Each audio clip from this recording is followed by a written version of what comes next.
Hey there, everybody. Pete here from Comic Book Users. Welcome to another edition of the show. I'm here alongside my co-host extraordinaire. Bill, the unknown comic. He forgot me. Spit it out. That's what happens when you record so many of these shows. You start getting kind of like punch drunk after a while. You know, it's like. But here we go. So here we go. So Defenders Part 2. We realized we did Defenders about a year ago? Yeah, about a year and a half ago. Yeah, a long time ago. Didn't do very well. I think more people watch us now than they did. More people watch us, but don't go back in time and see where we started, and then say things like "You should have did this," and it's like we already did. So here we are, finally getting around to the Defenders Part 2. So we've got a selection of books here, starting kind of off in. We have a couple, and these are all from Bill's collection. I have some of these as well, but we figured we'll just show what Bill has. So some of these Bill will fill. I'll be kind of displaying, and Bill can kind of talk and letting Pete share. You know. Yeah. So we stopped at issue 28 because I only had 50 issues, and I stopped, and then I recently got and acquired up to 72 now. I need 1 and 4, and I'll have the first 72, and that's it. The Defenders went at least 150 issues. But space is an issue. And I got started with the Defenders from my friend Tony, who I've mentioned before in the past. Tony passed away last year. He was about 10 years older than me, friend of the family. When I was 13 years old, I was at his grandparents' house for Thanksgiving, and he lived with his grandparents. And he was like, "Hey, you can go upstairs in my closet, weed out my collection, and take any doubles that you find." And so I had 3 issues, when we'll get to those. But my oldest was Defenders number 6 in the first video, and I have picked up a few others, and Pete's going to show those off for you. And then we're going to kick it off with issue 28 and take you to 50. Here we go. So, Pete, show me. So here we got Giant Size Defenders number 1. Gil Kane alert, and I've said it before, I'll say it again. Gil does not draw a good Hulk. First of all, that's bad hairstyle. I don't like that at all. The other 3 look good. The Namor? Yeah, Namor's Surfer in... yeah, I just noticed that. What is that all about? But, I mean, just Hulk looks terrible. I mean, come on, Gil, man. I like Gil Kane. I think he draws a lot of characters very well. I never liked the way he drew the Hulk. But this is a cool issue, so it's number 1. And it's the only giant size I have out of the 5. I just recently got Giant Size number 2. I should have brought. Now, we know that the Defenders appeared in Marvel Feature Presents with issue number 1, which is hard to get. But if I had number 3, which we showed off in the previous episode, but I finally got my hands on number 2. Yeah, this is good. I have this. It's a good copy. Yeah, this is a good one. I have this one also. And then, so we're looking at, so here we got The Search for the Silver Surfer, number 2. This issue number 2. Good cover there. Yeah. And then number 3. Great artwork in the early Defenders. Yeah, real good.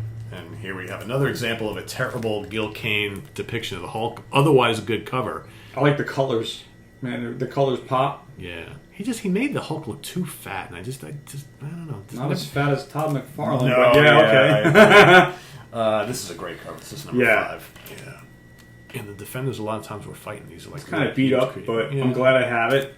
I've seen better copies at better prices after I bought it, but what are you going to do? Yeah. That's part of the search. So this is a pretty important issue here. So here you got Starhawk, who, of course, first appearance. Guardians of the Galaxy, all right? Issue number 28. And then 29. This, I believe, is a Johnny Romita cover. At least it looks like it to me. Here you got Valkyries. And didn't John Buscema come in also? Yes, at some point. Yep. And I think this is another Romita cover. Yeah, I didn't pay attention to the artist on this. I had too much homework to do last night putting these for this shoot. So Bill's going to take it up from issue number 30. So mentioning Tony. Tony, this is one from Tony's collection that I was able to get, issue 31, which was one of the first. I had 3 from Tony with doubles. I love this cover, man. And Tony bought everything that Marvel made, but he was buying them off the rack back in the day, so he had a lot of doubles. He had everything, man. I wish we could do a video of his collection. Mm-hmm. But when he passed away, he divvied his collection up to his 2 daughters. So, and for those of you who are paying attention, you should have done a shot just now because more Gil Kane covers. You're gonna be getting wasted during this episode if you're gonna play along. I just and then I picked this up a few years ago when I started number 33. So I've shown 2 out of. There was a gap there. This is the 3rd from Tony. So I had 3 issues of the Defenders in my collection as a teenager, and that was it. And these are 3. He was a pretty cool villain. Nebula. Oh yeah, and he also fought Captain Marvel, didn't he? No, this dude, so, the Celestial Man. Oh, I'm sorry, I'm confusing him with Nitro. Oh, This dude. okay, yeah. Issue 35. And what's interesting about the Defenders, I mean, I didn't find out until last year that the Hulk was an original Avenger. Yeah. And they kicked him out because he's so hard to deal with. But in the Defenders, what works is what keeps him in the Defenders is the friendship he has with Doctor Strange and Valkyrie. Yep. And also Valkyrie's horse. So he always liked animals. Yeah. And that kept him, because they never shot guns at him or tried to do anything to harm, or hurt the Hulk. So that friendship was the needle and thread that kept him in the group of the Defenders, I think. Because just think about it. The early Defenders was Doctor Strange, the Hulk, Namor, and Silver Surfer. 3 of those guys. And Iceman. Iceman? Iceman was in there. Yeah. I think Iceman stepped out. And then Iceman was in there, I believe. But just think about it. Namor, Hulk, and Silver Surfer. Not 3 guys that you would think would ever work well on a team. But Doctor Strange was the helmsman. He was the captain. Yeah. I kind of like Luke Cage and the Defenders. Because I think Luke Cage was great on his own, but he took over for Doctor Strange at some point, didn't he? I think so. Yeah. And I don't remember who Nighthawk took over for. Yeah, I don't know. And I think we have the Red Guardian there. Yep. And what else? Issue 38. It's Nebula again. Just great artwork for the Defenders, I thought. Just really interesting covers. Good storylines. All right.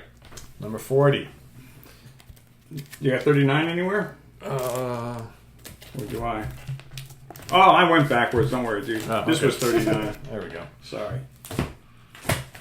So here we have the Assassin, issue number 40. Here's another horrible Gil Kane depiction of the Hulk, number 41. Sorry, I just don't like Gil Kane working on the Hulk, man. So here we have kind of interesting. So of course this is when Jack Kirby came back to Marvel. Jack Kirby doing the covers for all these Defenders issues, and like Bill and I were talking before we started taping, I believe these are the only times that Jack worked or drew Luke Cage.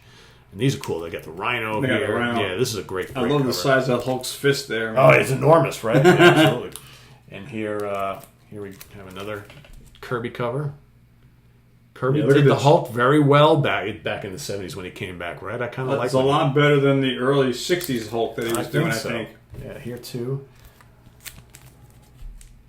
And see this villain right here? That's total Kirby. Total Kirby. The size of, the fist.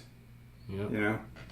Kirby and Luke Cage side by side, and here we have... was that 45? That was 44. Here's 45 right now. Another Kirby cover, which I think was the last time he worked on this book. Now you'll notice the Cat is on the team now, right? Yep. Cat, Hellcat, Red Guardian, Cage, Valkyrie, and the Hulk. So pretty cool. Defenders for a while, there was kind of like a revolving door for a bit. Yeah, because Doctor Strange left for a while. Yeah. He was doing something else. Number 46.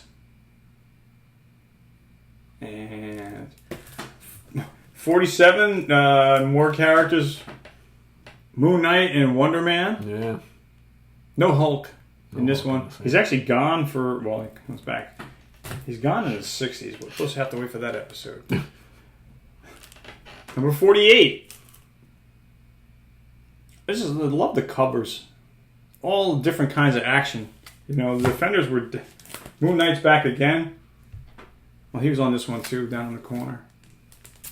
Oh, yeah, I didn't see him. Okay, yeah. So Moon Knight's in this for... he's stuck around for about 10 issues, maybe? I think he's only in there... Well, we're not going to know because they only got one more. No, okay. He's definitely in issue 50. So for 4 issues in a row, he's not much longer than that. And this might be the last Damien one. Hellstrom, the son of Satan, came in for a while, I think shortly after this, if I remember correctly. Okay. I gotta dig those out. But you're going to have to wait till episode number 3 because this is the last one in the run. But yeah, interesting lineup changes throughout. I mean, they were always kind of keeping it fresh, and it worked.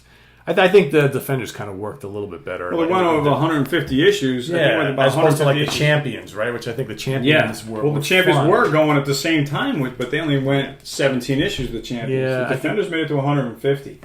But the Champions didn't change anybody in their group. No, I think that the lineup for the Defenders worked a little better together. The Champions, as cool as it was, I mean, you know, Ghost Rider, Hercules, Wasp, Hercules filled in the whole Iceman. part, right? I mean, it's just kind of like weird combination. Yeah. You know, it's like a weird combination of heroes. Cool because it was different and weird, but for me, like the Defenders was, and you know, Hulk. When you think about it, again, Hulk is not really, you don't think of Hulk as like a teammate, a guy on a team. But I think they used him for his strength, but they had to kind of, it was almost like if you were trying to attract a squirrel, they would put peanuts on the ground. Yeah. Like they would lure him with the friendship, you know, we need your help. And the Defenders made him much more sympathetic. Yeah. As anything else that he appeared in, because like, you know, in the regular Hulk book, he was always this just kind of pissed off, you know, guy all the time, just destroying everything. But I think in the Defenders, he was like, and he would get hot if somebody messed with Valkyrie, the horse, or Doctor Strange. Then it was on. and Nighthawk on occasion, because he would get pissed at Nighthawk every now and Because then. he talked too much, Yeah. like me. Birdman talked too much. Yes, I'm Wild Bill and I talk too much. But I'm gonna say thanks for being here, gang, and we hope you like this episode of The Defenders Part 2. And some time in the future we'll do Part 3. So thank you again for all your comments, your subscriptions, your likes, and your comments. Keep them coming, and we'll keep more videos coming. Thanks for being here. We'll see you next time. See you next time, and don't forget Howard the Duck for president. There you go. Hulk for vice president. There you go. Cool. Yeah. Howard the Duck. Just imagine that, huh? See you guys later. All Bye. right. Peace.